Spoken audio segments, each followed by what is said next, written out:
Welcome to the Evans Redevelopment Agency meeting for Tuesday, February 3rd, 2026. My name is Mark Clark. I'm the chair. I'm going to call the meeting to order. Can we get roll call, please? Chairman Clark. Here. Vice Chair Pletka. Here. Commissioner Johnson. Present. Commissioner Neal. Present. Commissioner Crabtree. Here. Commissioner Delaney. Here. Commissioner Fair. Here.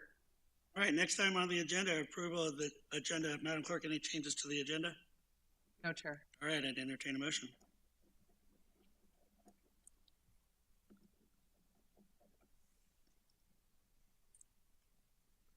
A motion second to approve the agenda as presented. And let's give it a second here. Okay, no problem.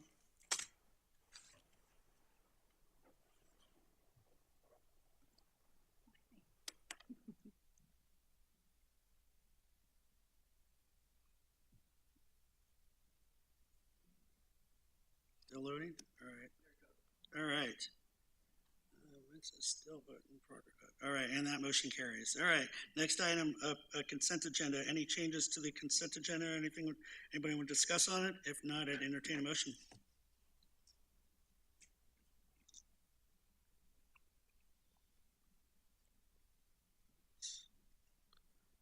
I have a motion, a second, to approve the consent agenda.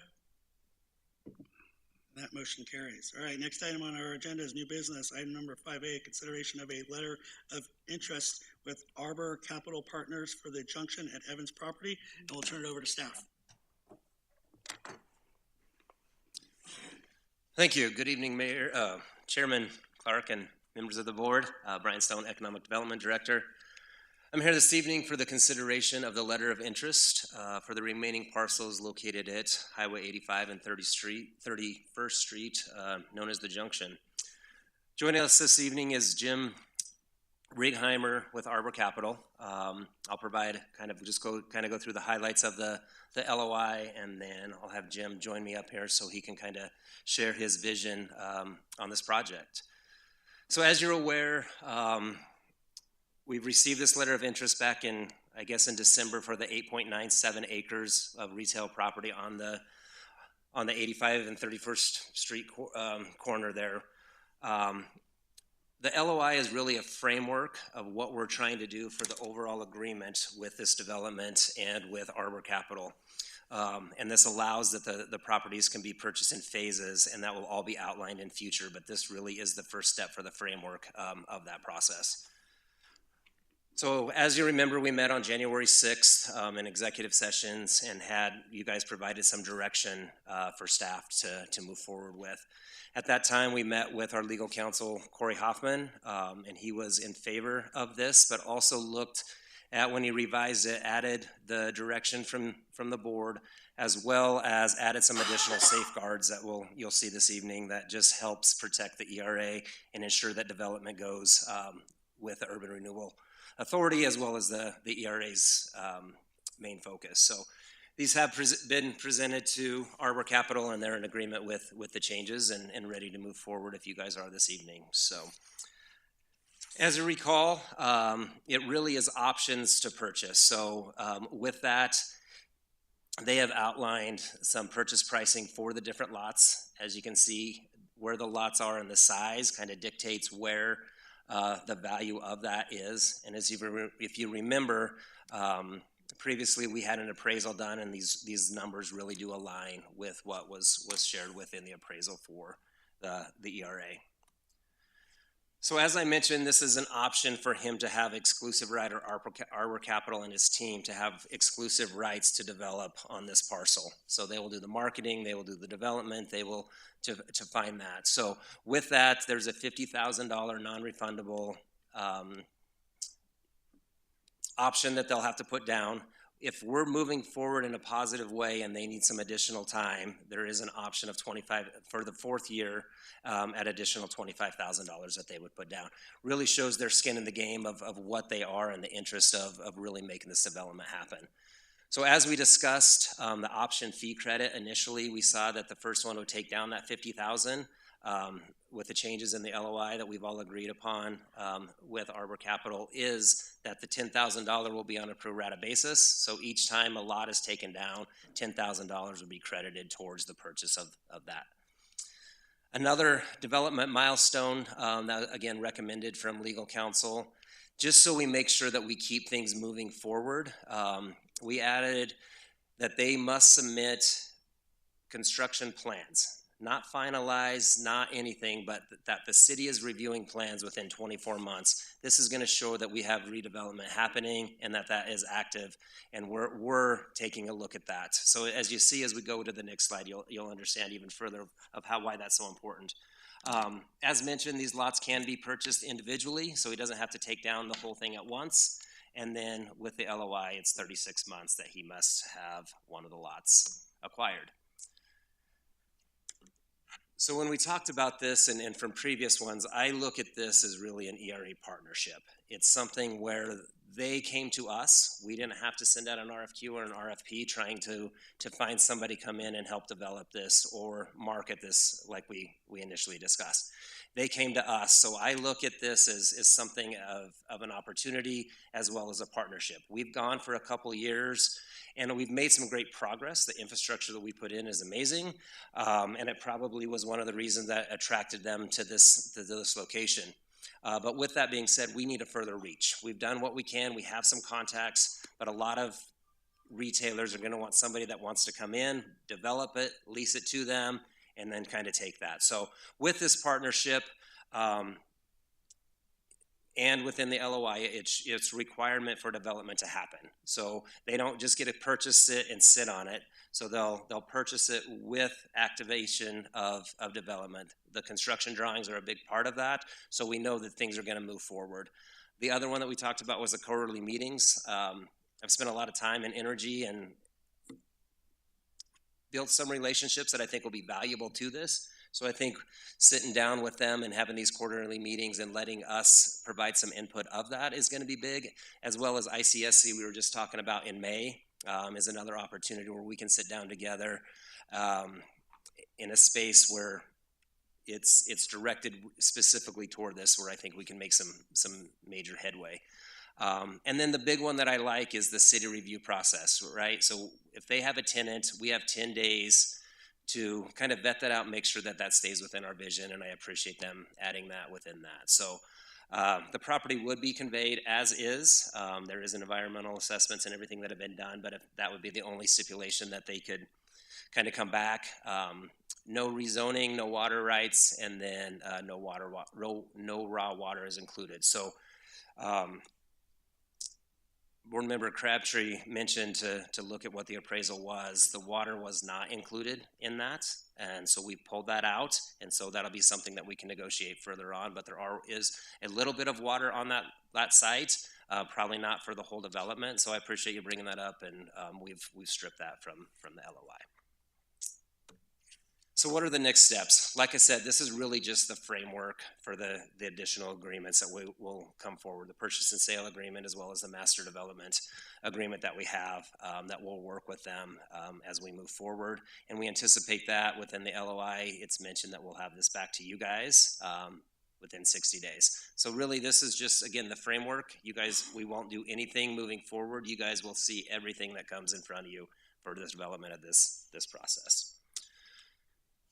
So now I'm going to introduce Mr. Riggenheimer here with Arbor Capital and let him kind of share his vision. But as you look at his kind of bio here, he has over 30 years of real estate, has worked with some quick service restaurants and things like that, which I think are very valuable to what that is. But what's not mentioned in here is he was also a mayor of Costa Mesa. And so he understands kind of both sides of the development. Understands both sides of the development process of this in order to get through the entitlements and all that, but also attract and bring businesses into Evans. So with that, I'm going to turn it over and let Mr. Riggenheimer explain a little bit more about him and his vision of this project. Okay, no politics, okay?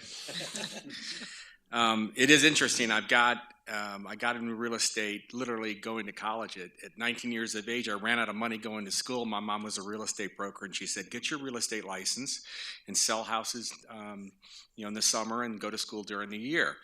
And so I did that. And 11 years later, I said, damn it, I got to go back and finish that degree. And I did, and got that all done at nights. But I've been involved in the real estate business since was 19 years old. And what does happen if you're in the real estate business is you actually get in front of city councils at a very young age, and you start to learn all the different processes out there. So before you know it, someone says you want to run for whatever. And here, thank you all for your time. I really know what you're putting up with. You get nothing for this job, but. So the company has two operations. We have California, where we started, and we have Colorado up in Tinmouth. We did always housing in Colorado. We've done a little over 2,000 lots. Our biggest projects right now are in Berthoud, and then in Tinmouth. We got like 500 homes there. We're down to the last 200 lots, I think, over there to get done. But we really want to shift more to commercial, which is all we do in California, because there's no place to put houses in there. And we have all these relationships with all these different tenants. And so about 2 years ago, we just said, we've got to find some stuff here in Colorado. And you got to learn Colorado, too. You guys like your property taxes. Whoa. I mean, they're, And a tenant can only sell a burger for so much money, and there's got to be a margin, and if your rent's too high, your land costs are too high, things don't work. But we basically started looking around for it, and we came into your project, your property here, and we could see what the issues were. So the bottom line is there's no magic to this. I'm not going to go lease a space tomorrow. I'm not the tenant. But there are tenants out there that don't want that location. I kind of know who some of them probably would be, but they could be a quick no right away. It doesn't matter. But I will be able to bring in, if there are people that want to be there, I can do that, and it'll be done. But what I needed to do, and what I've done before, is I said, city councils, and when I was on a council, you'd have a situation where it's like, well, what skin do they have in the game? Now, I can tell you it's going to cost me $7,500, $100,000 of drawings every time I keep on doing to get tenants in here. But cities and sellers want to hear something. So I'm like, we'll give you $50,000 right up front. That's your money. You can spend it tomorrow. That's how confident I am that we can go ahead and make this thing happen. But I did say it's going to take several years. I have one project in Stockton, California, that my youngest is 19. She was 4 when we started it. So that's not a good example, but in the last several years, we put in a McDonald's, a Chipotle we just finished up, a Starbucks drive-through, a 7-Eleven, a gas. That all happened in the last few years. So it kind of picked up, but these things take time. And so what you don't want to do is set up expectations to say, oh, I can get somebody in and get it done. Now, I'm not saying anything about city staff about how they approve plans and get things done, but sometimes it's a slower process, sometimes it's a faster process. And so what we came up with, instead of just saying, because I say it's going to take 3 years, get it up, get it built, get it closed on a property. Staff and their attorney came back and said, we want to have something done. And all I said was, okay, I'll have the plans in within 24 months, meaning we've got something. If we don't have something in 24 months, then we don't have anything. And I risk the money and it's gone, and that's the way it is. But I feel very confident. It's a good location. It's got good car count. And I got to tell you, being a city council person and a mayor, I can guarantee you guys had issues about moving forward with that project. I guarantee there was back pressure. That was the smartest thing you guys ever did, was keep that deal together. Because without it, everybody goes, well, what's over here? There's a McDonald's on this corner, okay? And now McDonald's is like the only company out there that'll buy the land and build their own building, too. I mean, if you know that, everybody else that you see out there doesn't own the building. They're in the burrito business or the, whatever business. They need someone to just say, how much a month?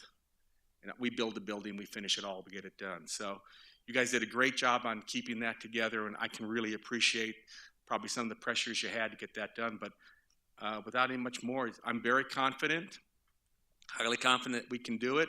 I haven't talked to any tenants or anybody or anything, because that just jinxes deals. But we're ready to get running here as soon as we can to move this thing forward.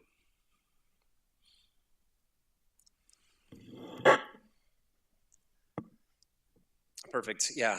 So with that, like I said, I really do think this is going to be a great partnership. It's going to allow us to have that further reach and really get that development, at least the marketing, and see if this is a viable thing. And I really think it is with them. So staff would recommend that we approval of the letter of interest this evening.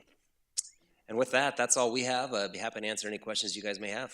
Great, thank you, Brian. Appreciate it. All right, so I have the list here. So first of all, thank you very much for being here. We really appreciate it. We thank you for wanting to invest in Evans, and we're glad that you see that there's a lot of potential in that area. I know for some of us that have been on council for quite a few years, we've had people come in before and overpromise on that, saying, "Hey, we're going to build a Murdoch's, we're going to build a grocery store, we're going to build X, Y, and Z," and none of that has come to fruition. We finally got a McDonald's after, gosh, knows how many years of trying to market and get that place together. But I also like the fact that you came in and said, "I can't promise anything, but you're willing to invest and put money forward to say, I know there's potential here and I'm going to take that gamble." And I like that confidence because, you've been in the business for a while and you've had plenty of success. So, I really appreciate you wanting to invest in our community. So I'm looking forward to having this partnership with you, and hopefully we can make that grow a lot bigger and attract a lot more businesses out there. So thank you. Thank you, Mr. Mayor. Hi, thank you for being here. So my question for you is, so we have McDonald's there, which is advantageous because typically McDonald's acts like an anchor tenant to the area, which is a great thing. Sometimes, especially when you have like fast food, they come in pairs, like they have like a neighbor, like a strategic partner kind of that complements it, not competes with it. So I'm curious to know, and granted, I know you haven't, like you said, spoken to anyone, but what do you envision would pair appropriately with the McDonald's in that area, especially because there's vacant plats? Well, so in a I don't want to say a normal setting, but what you'll have is exclusivities for certain kinds of food, right? So like In-N-Out, we've done stuff with In-N-Out, and now, in fact, I think the first Starbucks I did was over 20 some years ago. I did one of the first drive-throughs in the country, and the person who handled that project for Starbucks is now the president of real estate for In-N-Out. Well, there's already a burger place there, and that's just exclusive, and that's what you do. So there's the burger, there's the chicken, there's the taco, those kind of things that happen in there. When you go to the gas or the fast food, so there's exclusivity languages that you have to work with. But usually when someone's coming for food, people would rather say, like a couple of you are at work, you just head that direction because there's 3 places there. It helps everybody else out, and that's where they complement. They're not taking each other's business away. I don't want to eat, chicken every single day, but, so it's just different. Coffee's very interesting, and when Schultz did the whole concept of Starbucks, think about it. You go to a restaurant, you get chicken once or twice a week maybe, but you'll get coffee every day. Right. I mean, this guy's a genius. He figured this out. Starbucks was more of a development company and a real estate company than it was coffee. They happen to serve coffee. And that's how they grew it so fast, and it's a multi-billion-dollar company. But from a real estate standpoint, they can get the same customer every single day, where you might go to a burger place once a week or whatever, something like that. But you're hitting it right on the head. There's certain things that complement it. There's other stuff out there, and until we get farther down, I don't want to go public with anything because there's just I've got some really good ideas that I want to ping them out, see if they work. And also another thing I just wanted to mention, because typically, like you mentioned, coffee is one. Say that one more time, Lisa. Typically, coffee is one that's complementary to like a McDonald's. Oh, absolutely. Considering the state that we're in, as far as like people and their spending has kind of shifted, I can tell you that people have shifted more to the convenience stores, especially since there is one there. You can get coffee for $1. So considering that, is that also part of the equation for you, considering right now where we're at and really strategically placing sustainable businesses in that area. Yeah, so we're seeing, actually McDonald's has shifted into the coffee big time at a lower price point than say Starbucks has had. Um, I've got 3 daughters and two, one out of college, 2 in college, and $6, $6, $6. I mean, it's I say, Daddy doesn't buy Starbucks anymore. Get a pot, and you pay for yourself. You're in college now, but there definitely is a difference in what they're doing. I can tell you, but like the Dutch Brothers thing has gone like crazy across the country. It's a multi-billion-dollar company, kind of out of nothing over there. There's several other new concepts that are coming in because the margins in coffee were high, but they're really real estate plays. And so my first Starbucks that I did years ago, it was the right corner that they wanted to be there. Everything was fine. And I said, I'm going to do a lot more with you. I always treat my tenants as whatever they need. If you treat people that way, your business does better. How can I help you? I'm not going to try to grind the next 20 cents out of you a foot. I'm trying to make it work for your coffee. And with Starbucks, they had all sorts of issues, and we had to change the agreement 4 times. And every time they changed the agreement, I'd say, well, I'll tell you what, I'll do that, but we're going to build 20 stores. And when we started the first construction, my real estate guy from Starbucks said, let's meet with my boss. Let's talk about those 20 stores. Now, I thought I could just, I literally showed them 50 locations. They said no to every single one. I can smell a coffee spot now. I mean, I know exactly what they need, the certain side of the street, because I've just done it so many times, and there's certain ones that do it. But there has been a change. What's happened with the coffee is these sugar drinks. I got to tell you, they're just, it's, it's like there's some coffee involved, but it's a lot of sugar that's in there, and these young kids are, big on it in there. So. Awesome. No, I appreciate you. Thank you for your comment. Commissioner Delaney. Hi, thanks for coming. Just 2 real quick clarifying questions. So we are talking about you will have a tenant before you build. Absolutely. Okay. Yeah, the world does not need another strip center. It doesn't Right. need one. It only needs ones that has tenants that are strong. Most of the stuff that we build in the last 10 years, we've kept now. So in the beginning, I kept. Then when the interest rates went down, the prices that they were selling these stores for was so high, and I had girls in college, I sold the different ones, but now we're keeping them again, and I don't need to own a vacant piece of property. Perfect. And then you've mentioned the exclusivity. I do know that there was some exclusivity written into the McDonald's contract. Yeah, they have a burger exclusivity. That's every way you can describe burger, they put it in there, so you can't get around it. And we don't look to get around it. They're customers of ours. They have a business model. Perfect. Thank you. That's all I have. Thank you. Sure. Again, thank you for traveling to come see us, even if it's a short, quick meeting. We appreciate you being here because I believe you came from California for this meeting. I'm literally out here right now every week. Wow. And I snuck in some skiing with the family in Granby this last week.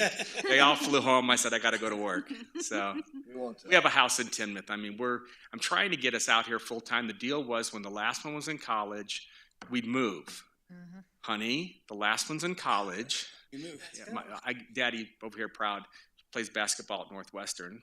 Oh, Nice. My wife is tall. awesome. I'll be leaving here actually to go to Chicago to see him play USC.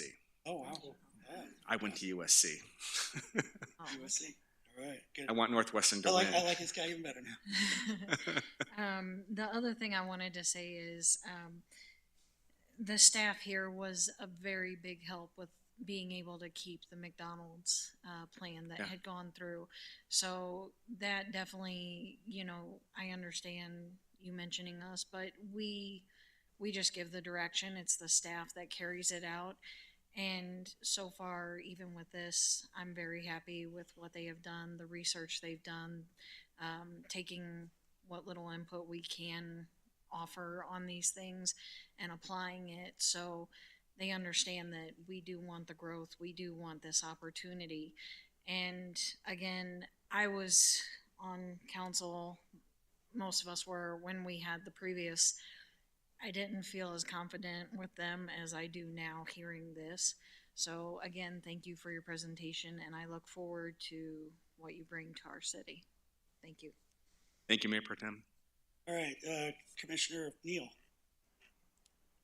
Yes, I really appreciate you being willing to not have to answer a RFP on this, because the last guy that did that, after, well, we're coming up on the 30-year mark of this property not being developed in the way that it was originally envisioned. And when I first got on council, I was the one who pushed to get the buildings demolished because to me, an open field looks a lot better than boarded up buildings to develop. And fortunately, former Commissioner Spear and the former mayor were finally convinced that, yes, this is the direction we need to go. And the first thing they did was find 2 buildings with asbestos in it. So had to get that abated. And that would have delayed any project, maybe even put off the potential buyer and developer because of the additional waiting period to get that all abated. So I'm looking forward to this. It's been a long time coming, and I'm hoping that that you can find some tenants and we can get this developed finally. And it'd be real nice to get it done before the end of my term here, but I don't think so. As you said, it takes a while sometimes to get it going. So thank you very much for your interest and your expertise. Thank you, Councilman. All right, I don't see any more other questions or comments there for anybody to speak. So with that being said, this looks good to me. I'd entertain a motion.